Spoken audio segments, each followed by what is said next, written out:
അയോധ്യ രാമക്ഷേത്രത്തിലെ ജീവനക്കാർ കൂട്ടത്തോടെ രാജിവെക്കുകയാണ്. ശമ്പളം വെട്ടിക്കുറച്ചതിലും ജോലി സമയം കൂട്ടിയതിലും പ്രതിഷേധിച്ചാണ് 20-ലേറെ പേർ രാജിവെച്ചത്.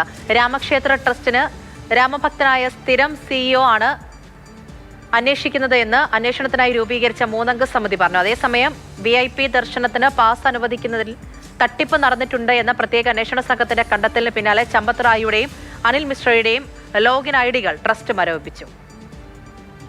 ക്ഷേത്രത്തിലെ ജീവനക്കാരെ സംബന്ധിച്ചുള്ള വിവാദങ്ങളാണ് ഇപ്പോൾ അന്വേഷണത്തിൽ മുൻപിൽ നിൽക്കുന്നത്.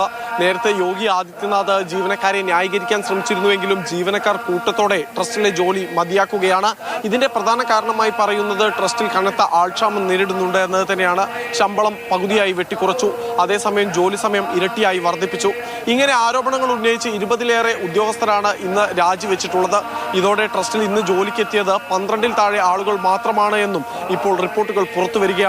ജീവനക്കാരുടെ ഭാഗത്ത് കടുത്ത അതൃപ്തി പുകയുമ്പോഴും അന്വേഷണം മറ്റൊരു വഴിക്ക് പുരോഗമിക്കുകയാണ്. കേസിലെ പ്രതികളായിട്ടുള്ള 3 പേരിൽ നിന്ന് പണം ഉൾപ്പെടെയുള്ള വിലപിടിച്ച വസ്തുക്കൾ ഇതിനോടകം തന്നെ കണ്ടെടുക്കുകയും ചെയ്തിട്ടുണ്ട്. പ്രതികളായ അനുകൽപ് മിശ്ര, ലവ്കുഷ് മിശ്ര, കരുണേഷ് പാണ്ഡെ എന്നിവരുടെ വീട്ടിൽ നിന്ന് കെട്ടുകണക്കിന് നോട്ടുകൾ ഉൾപ്പെടെയാണ് അന്വേഷണ സംഘം കണ്ടെത്തിയിട്ടുള്ളത്. കഴിഞ്ഞ 2 ദിവസമായി പ്രതികളെ വിവിധ സ്ഥലങ്ങളിലെത്തിച്ച് തെളിവെടുപ്പ് നടത്തുകയാണ് അന്വേഷണ സംഘം. അതേസമയം ട്രസ്റ്റിന് പുതിയ സ്ഥിരം സിഇഒയെ കണ്ടെത്താനുള്ള ശ്രമങ്ങളും ഊർജിതമായി തന്നെ തുടരുന്നുണ്ട്. ഒരു 3-അംഗ സമിതിയാണ് ട്രസ്റ്റിന് ഒരു സ്ഥിരം സിഇഒയെ കണ്ടെത്താനുള്ള ശ്രമങ്ങൾ നടത്തിക്കൊണ്ടിരിക്കുന്നത്. രാമക്ഷേത്രത്തോട് ആദരവും രാമനോട് ഭക്തിയും പ്രേമവുമുള്ള ആളെയാണ് തിരയുന്നത് എന്നാണ് ട്രസ്റ്റിന്റെ അംഗങ്ങളിൽ ഒരാൾ തന്നെ വ്യക്തമാക്കിയത്. നേരത്തെ ഉയർന്ന ആരോപണങ്ങളുടെ പശ്ചാത്തലത്തിൽ ട്രസ്റ്റിന്റെ വിശ്വാസം തിരിച്ചുപിടിക്കുക എന്നത് തന്നെയാണ് ഇപ്പോൾ മുന്നിലുള്ള ഏക വെല്ലുവിളി.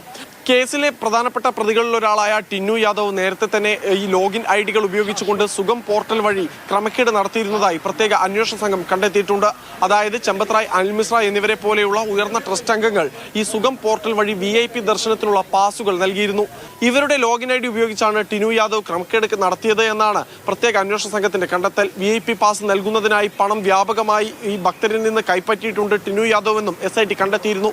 ഇതിന്റെ പശ്ചാത്തലത്തിൽ ചമ്പത് റായിയുടെയും അനിൽ മിശ്രയുടെയും ലോഗിൻ ഐഡികൾ ഇപ്പോൾ മരവിപ്പിച്ചിട്ടുമുണ്ട് ട്രസ്റ്റ്.